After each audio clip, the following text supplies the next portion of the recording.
विद्यार्थी मित्रांनो, आपण इयत्ता 5वी शिष्यवृत्ती परीक्षा मधील शब्दसंपत्तीवरील प्रभुत्व या घटकातील एक घटक पाहत आहोत, शब्दकोश. मुलांनो, आपण वर्तमानपत्रामध्ये किंवा 1ली ते 4थीच्या परीक्षांमध्ये, पुस्तकांमध्ये, मराठी, गणित विषयाच्या, परिसर अभ्यासाच्या पुस्तकांमध्ये छोटी छोटी कोडी सोडवली, हो की नाही? पण त्यातलाच त्याला समांतर असणारा हा भाग आहे शब्दकोडी. शब्दकोडी हा एक प्रकारचा भाषेचा खेळ आहे. मग या शब्दकोड्याचा उपयोग काय होतो? या खेळाचा उपयोग काय होतो? तर तुमची शब्द संपत्ती वाढवणं आणि तुमच्या शब्द संपत्तीवरील प्रभुत्व वाढवणं, यासाठी या खेळाचा उपयोग होतो. शब्दकोडी सोडवायची आहे, पण त्यासाठी आपल्याकडे काहीतरी पूर्वज्ञान आवश्यक आहे, हो की नाही? आपलाही थोडासा मराठीचा अभ्यास असायला हवा. त्यामध्ये जर शब्दकोडी सोडवायची असते तर तुम्ही शिकत असलेल्या इयत्तेपर्यंतच्या मराठीच्या पुस्तकातील जे शब्द आहेत त्या शब्दांचे अर्थ माहिती असायला हवे. त्या शब्दांचे समानार्थी शब्द, विरुद्धार्थी शब्द माहिती असणं गरजेचं आहे. कधी कधी शब्दातील अक्षरांचा क्रम सुद्धा विचारात घ्यावा लागतो ती शब्दकोडी सोडवत असताना. चला तर मग आपण 2017 साली इयत्ता 5वी शिष्यवृत्ती परीक्षेच्या प्रश्नपत्रिकेमध्ये आलेला एक शब्दकोड्याचा प्रश्न पाहूया. प्रश्न असा आहे, दिलेल्या चौकटीत अर्थपूर्ण शब्द तयार होण्यासाठी कोणती अक्षरे येतील? पहा, मी तुम्हाला याबद्दल मी सांगितलेले, आपल्याला जर का शिष्यवृत्तीच्या परीक्षेला बसायचं असेल तर आपल्याला प्रश्न समजून घेणं गरजेचं आहे. एकदा वाचा, नाही समजलं दोनदा वाचा, नाही समजलं तीनदा वाचा, पण प्रश्न समजल्याशिवाय उत्तर फायनल करू नका.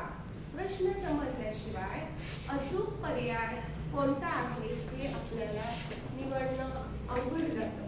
त्यामुळे सगळ्यात आधी प्रश्न समजून घ्या आणि त्यानंतर उत्तराचा पर्याय निवडा आणि त्यानंतर तुमच्या समोर असलेल्या उत्तरपत्रिकेतील त्या पर्याय क्रमांकाचा गोल रंगवा. बरोबर? तर पहा, आता हा प्रश्न सगळ्यांच्या लक्षात आला? हो. दिलेल्या चौकटीत अर्थपूर्ण शब्द तयार होण्यासाठी अनुक्रमे कोणती अक्षरे येतील?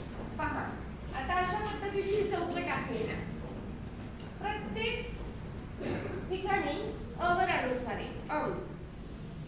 त्याच्यानंतर मधली पूर्ण आडवी चौकट, आडवी चौकटीत त्या ठिकाणी रिकाम्या जागा ठेवलेल्या आहेत आणि खाली काही अक्षर दिलेली आहेत. न बाणाचा, र, र, न कशाचा आहे? नळाचा. नळाचा दिला, ओके नाही? आणि या ठिकाणी त्यांनी आपल्याला 4 पर्याय दिले. पहिल्या पर्यायामध्ये अक्षर दिले ग, जी, धा, ज. दुसऱ्या पर्यायात अक्षर दिली ज, ग, जी, धा. तिसरा पर्याय ग, ज, धा, जी. आणि चौथा पर्याय ग, ज, जी, धा. आता बघा, आपल्याला काय करायचंय, एकच पर्याय निवडायचा आहे आणि त्या पर्यायातली अक्षरे अनुक्रमे या रिकाम्या असलेल्या 4 चौकटीमध्ये बघायची आहेत. चला तर मग कोण सांगेल उत्तर? सार्थक, तुझा पर्याय क्रमांक सांग आणि अक्षरे भर. 4. बर, अक्षरे भर तिथं. पहिला अक्षर ग. कोणता शब्द तयार झाला?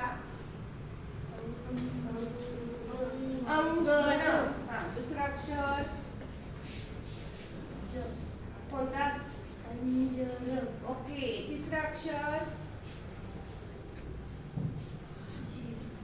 बर. कोणता शब्द तयार झाला?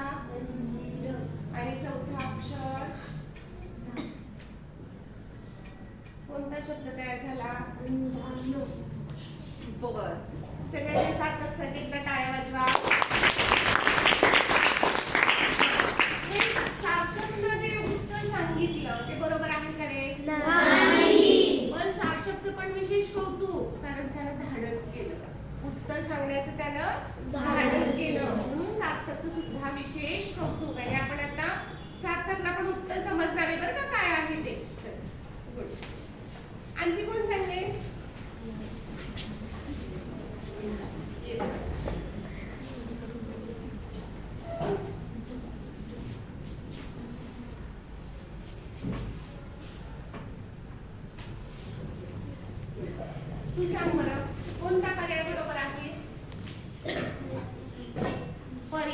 क्रमांक 1. ओके. भरभराटीचे अक्षरे.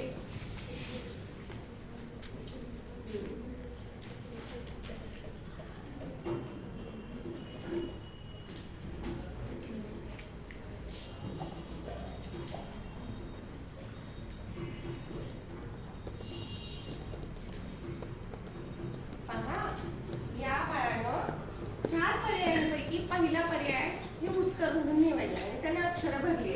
आता तूच हे शब्द वाच बरं. अंगण मोठ्यानं. हा असं म्हणतात. हा मोठ्यानं. अंगण अंजीर अंधार अंजन. ओके. सगळ्यांनी ह्या बाळासाठी 3 क्लॅप्स गो. ओके.